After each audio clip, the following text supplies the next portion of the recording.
Halo semuanya, perkenalkan nama saya Ester Natasha Simanjuntak dengan NIM 20.05091060. Saya dari program studi administrasi bisnis kelas 3A. Nah, di video kali ini saya akan menjelaskan tentang jenis-jenis komunikasi dari mata kuliah komunikasi bisnis. Sebelum kita masuk ke pembahasan, mari kita mengetahui dulu apa itu komunikasi.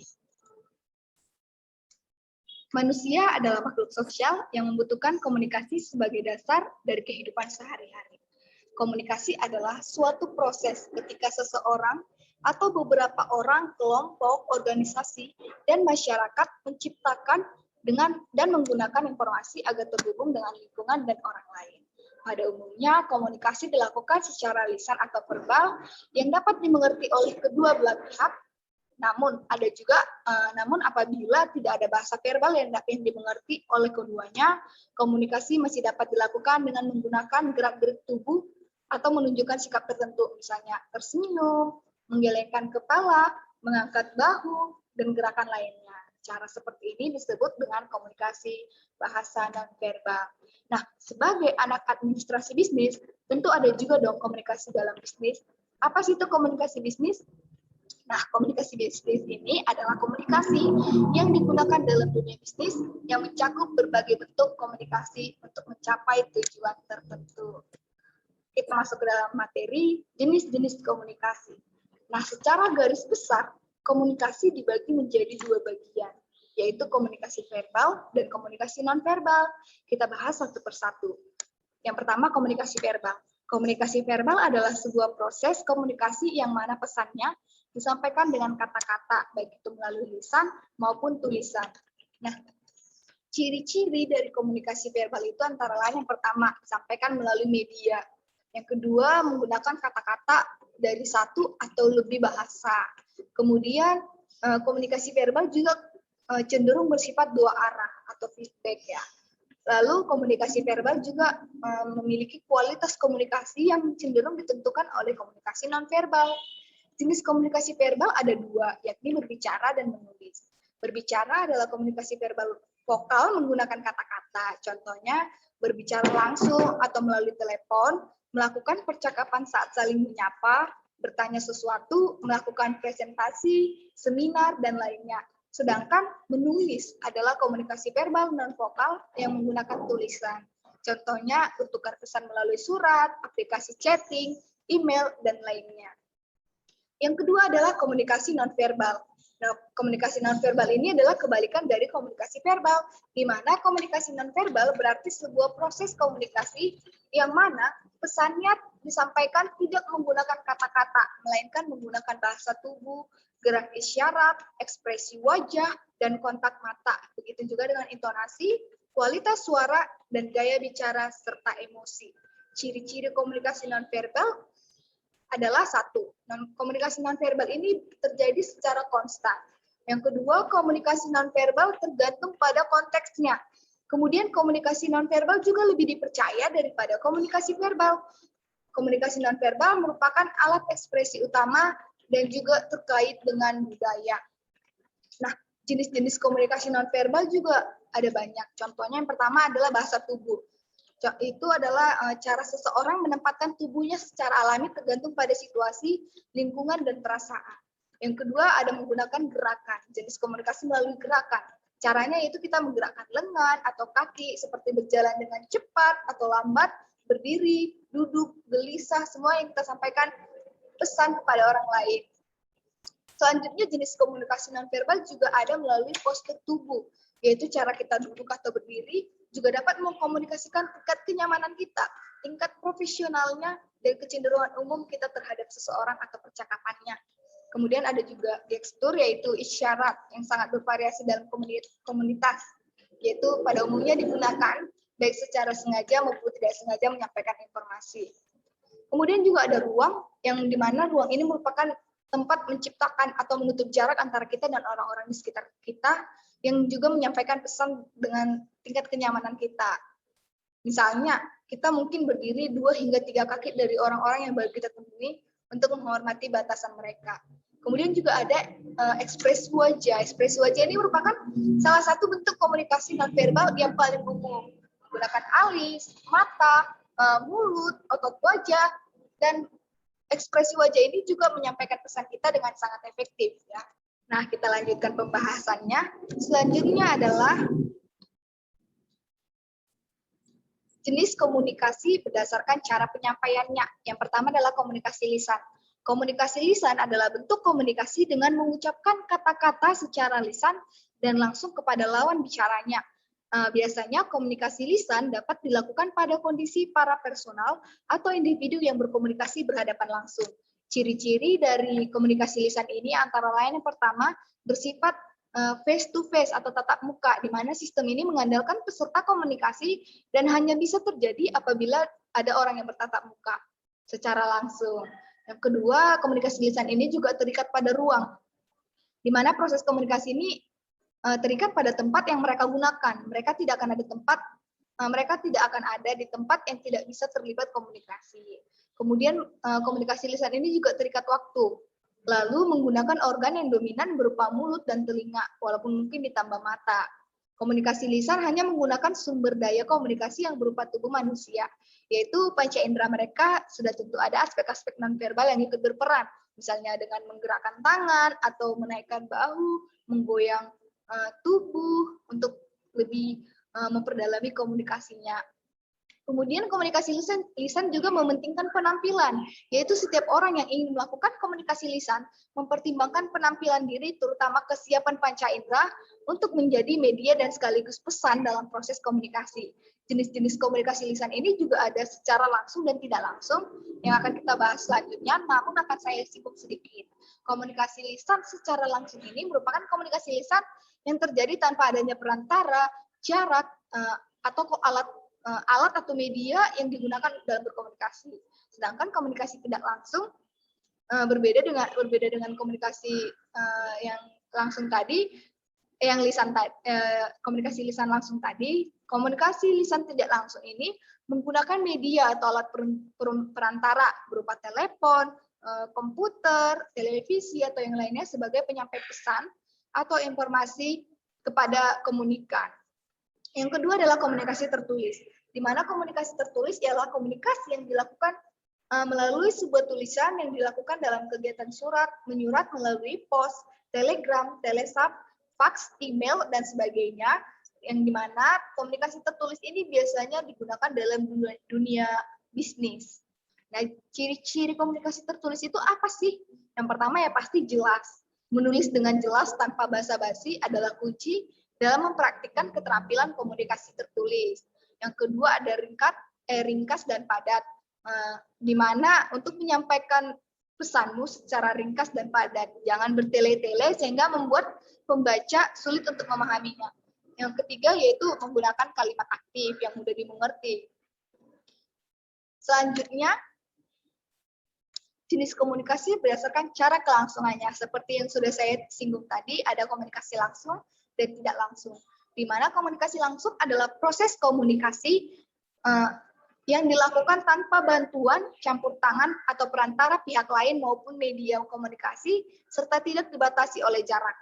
Jadi komunikasi langsung ini yaitu komunikasi yang mempertemukan secara tatap muka antara komunikator dan komunikan. Dalam komunikasi langsung tatap muka, kita bisa langsung tahu reaksi, langsung tahu bisa membujuk tatap muka kita secara langsung dan mengetahui kondisi psikologisnya, bagaimana tanggapan komunikan terhadap kita. Contohnya dalam meeting kantor, hangout dengan kawan, mengikuti acara reuni, saling sapa dan berjabat tangan. Yang kedua adalah komunikasi tak langsung, di mana komunikasi tidak langsung ini dilakukan melalui perantara, baik itu pihak ketiga atau bantuan alat komunikasi lainnya. Ya, dalam proses penyampaian pesan melalui media, kita dapat menghemat waktu dan bisa dilakukan kapan saja dan di mana saja. Tetapi kita tidak langsung tahu reaksi atau umpan balik komunikan yang kita komunikasikan. Contohnya chattingan di sosial media seperti Instagram atau Line atau Facebook. Kemudian juga ada berkirim surat lewat email. Kita tidak akan tahu reaksi mereka. Mereka yang akan tahu apa yang mereka kerjakan begitu. Selanjutnya, jenis komunikasi berdasarkan perilakunya. Yang pertama adalah komunikasi formal. Komunikasi formal adalah sebuah proses Komunikasi yang bersifat resmi dan biasanya dilakukan di lembaga formal melalui garis perintah atau sifatnya instruktif berdasarkan struktur organisasi oleh pelaku yang berkomunikasi sebagai petugas organisasi dengan status masing-masing yang tujuannya menyampaikan pesan yang terkait dengan kepentingan dinas. Suatu komunikasi juga dapat dikatakan formal ketika komunikasi antara dua orang atau lebih yang ada pada suatu organisasi dilakukan berdasarkan prinsip-prinsip dan struktur organisasi. Yang kedua adalah komunikasi informal. Komunikasi informal ini terjadi dalam suatu organisasi yang tidak ditentukan dalam struktur organisasi dan tidak dapat pengakuan resmi yang juga tidak berpengaruh terhadap kepentingan organisasi yang bersangkutan. Misalnya obrolan antar teman, desas-desus, dan yang lain sebagainya. Yang ketiga adalah komunikasi non-formal, di mana komunikasi non-formal adalah proses komunikasi yang berada di antara formal atau resmi dan yang tidak resmi atau informal. Komunikasi jenis ini biasanya berupa komunikasi yang berhubungan dengan hubungan pribadi. Nah, teman-teman tahu nggak perbedaan komunikasi formal dan informal dalam organisasi? Nah, itu bisa kita lihat melalui situasi loh. Situasi di mana komunikasi tersebut berlangsung. Komunikasi formal sendiri akan banyak dijalankan atau berlangsung dalam situasi formal atau resmi saja. Sebagai contoh seperti dalam pertemuan-pertemuan resmi, meeting, perusahaan atau organisasi, dan yang lainnya. Di mana dalam situasi resmi tersebut, komunikasi yang berlangsung harus secara resmi dan menggunakan bahasa yang baik dan benar. Sedangkan untuk komunikasi informal, komunikasi informasi ini dapat berlangsung dalam situasi yang tidak resmi seperti komunikasi yang berjalan pada kehidupan biasa sehari-hari. Selain itu, bahasa yang digunakan dalam bahasa komunikasi informal ini ya tidak perlu formal, hanya menggunakan bahasa sehari-hari saja, atau dalam kata lain bahasa gaul, karena mereka tidak memperhatikannya. Begitu. Komunikasi formal sendiri berlangsung antara staf atau bawahan dengan atasan maupun bos di dalam organisasi atau perusahaan. Sedangkan komunikasi mereka yang informal bisa dilakukan antar staf ya, karena sesama teman, apalagi yang satu jabatan, pasti menggunakan bahasa-bahasa sehari-hari yang berlangsung di luar aktivitas resmi organisasi ya. Lanjut, jenis komunikasi berdasarkan ruang lingkupnya. Nah, yang pertama adalah komunikasi internal, di mana komunikasi internal ini merupakan komunikasi yang berlangsung dalam ruang lingkup atau lingkungan organisasi atau perusahaan tersebut saja. Komunikasi yang dilakukan oleh orang dalam. Di dalamnya komunikasi internal terbagi menjadi 3 macam, yaitu komunikasi vertikal, komunikasi horizontal, dan komunikasi diagonal, yang nanti akan saya bahas dalam slide berikutnya. Komunikasi internal ini terjadi dalam ruang lingkup ke perusahaan itu saja, misalnya antara bos dengan pegawainya, antara bos dengan manajer, begitu. Sedangkan komunikasi eksternal yaitu komunikasi yang berlangsung antar organisasi kepada pihak masyarakat yang ada di luar organisasi atau perusahaan tersebut. Atau komunikasi yang berlangsung antara pemimpin dengan orang atau kelompok yang mewakili dengan publik sasaran yang meliputi masyarakat sekitar organisasi, instansi pemerintahan, konsumen, pelanggan, dan media massa. Contohnya yaitu seorang sales dengan masyarakat yang ia menjualkan barang. Kan masyarakat ini adalah eksternal di luar perusahaan itu.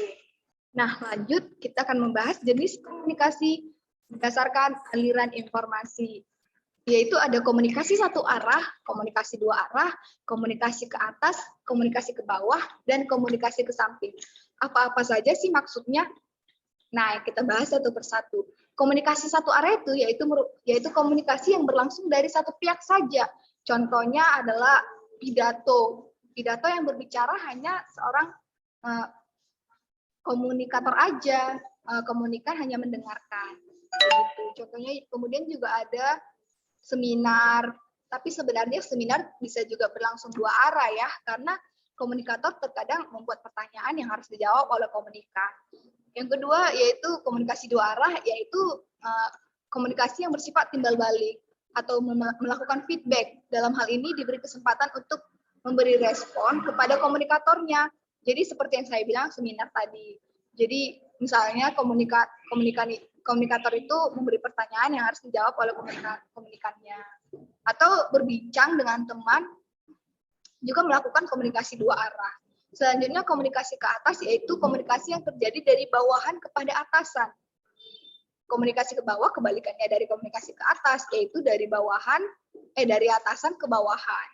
Komunikasi ke samping itu yaitu komunikasi yang terjadi di antara orang yang memiliki kedudukan sejajar, misalnya antar pegawai staf atau antar manajer atau antar teman sekelas yang memiliki kedudukan yang sama.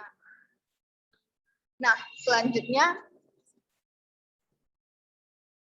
jenis komunikasi berdasarkan peranan individu. Komunikasi yang dilakukan seseorang atau individu kepada pihak-pihak lain, baik secara kelompok maupun secara individual. Dalam komunikasi ini, peranan individu sangat mempengaruhi keberhasilan proses komunikasinya.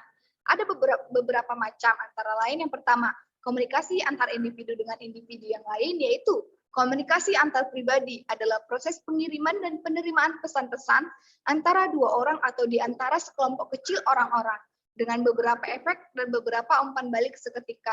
Komunikasi ini terlaksana baik secara non-formal maupun informal. Yang jelas, individu yang bertindak sebagai komunikator harus mampu mempengaruhi perilaku individu yang lainnya. Ya, seperti penjelasan tadi, berarti syarat terjadinya komunikasi antar individu dengan individu yang lain yaitu minimal dilakukan oleh dua orang ya, karena tidak bisa dikatakan terjadi interaksi sosial jika pelakunya hanya satu orang. Interaksi sosial itu terjadi dengan individu minimal dua orang yang memiliki tujuan tertentu. Kemudian syarat komunikasi individu dengan individu yang lain yaitu terjalin komunikasi. Komunikasi yaitu proses sosial untuk saling bertukar informasi satu sama yang lain. Selanjutnya punya tujuan tertentu. Interaksi sosial pada dasarnya dilatar belakangi oleh keinginan untuk menggali tujuan yang diinginkan. Melalui pola sistem tertentu, interaksi sosial individu dengan individu terjadi melalui pola sistem tertentu. Proses sosial tersebut dapat terjadi karena ketidaksengajaan. Pola yang direncanakan dan pola yang diatur secara adat maupun hukum. Nah, apa saja sih contoh komunikasi antara individu dan individu yang lain? Ya contohnya konsultasi antara dokter dengan pasien, pemilik rumah dengan arsitek atau desain interiornya, perkenalan antara seorang anak dengan anak yang lain, misalnya tetangganya, menjual sayur dengan konsumennya, seorang wanita yang mengobrol dengan pacarnya, lalu ada juga seorang ibu dan anaknya, kakak dan adik, begitu. Nah, yang kedua komunikasi antar individu dengan lingkungan yang lebih luas. Maksudnya di sini komunikasi ini terjadi karena individu yang dimaksud memiliki kemampuan tinggi untuk mengadakan hubungan dengan lingkungan yang lebih luas. Contohnya seperti apa sih biar dapat dipahami? Ya, contohnya adalah seorang ustadz yang memberikan ceramah pada hari perayaan atau seorang pendeta yang berkhotbah di gereja. Mereka kan memberikan interaksi dengan khalayak yang ramai, dengan yang lebih luas lagi lingkungannya. Kemudian ada juga seorang motivator yang memberikan motivasi kepada anak-anak, misalnya anak-anak yang putus asa. Ada juga seorang sales yang mempromosikan produknya kepada tim ibu-ibu. Kemudian ada juga ketua kelas yang memberikan pengumuman kepada teman-teman sekelasnya, atau yang lebih dapat kita tangkap dalam kehidupan sehari-hari yaitu seorang dosen yang memberikan materi kepada anak mahasiswanya. Kan dosen ini bersifat individu dan mahasiswanya adalah lingkungan yang lebih luas atau kelompok begitu. Atau bisa juga presiden yang memberikan sebuah konferensi atau pidato begitu. Ada juga seorang murid baru yang memperkenalkan dirinya kepada teman-temannya yang baru. Yang terakhir ada komunikasi antara individu dengan dua kelompok atau lebih.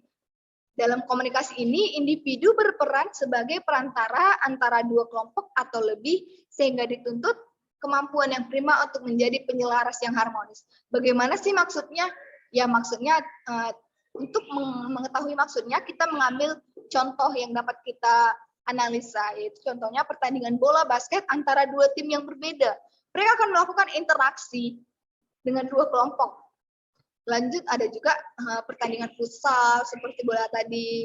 Lalu ada juga kerjasama sebuah organisasi, misalnya kerjasama TNI dan Polri dalam mengamankan kegiatan pemilu, kerjasama antara PMI dan rumah sakit dalam mengadakan kegiatan donor darah, kerjasama antar dinas pendidikan dengan masyarakat untuk memberikan beasiswa, rapat antara tim marketing dengan tim produksi untuk meningkatkan penjualan suatu produk, Atau dalam hal yang negatif, adanya interaksi antara dua kelompok atau lebih, yaitu tawuran antar kelompok pelajar. Misalnya baru-baru ini terjadi adanya tawuran kelompok antara SMA A dengan SMA B di Jakarta begitu. Nah, sekian materi yang dapat saya sampaikan dalam pembahasan jenis-jenis komunikasi. Terima kasih telah menonton video ini. Jangan lupa di like, share, dan subscribe. Terima kasih. Sampai bertemu di next video. Maaf apabila ada kata-kata yang salah, baik dalam perkataan, pengucapan, maupun pelafalan.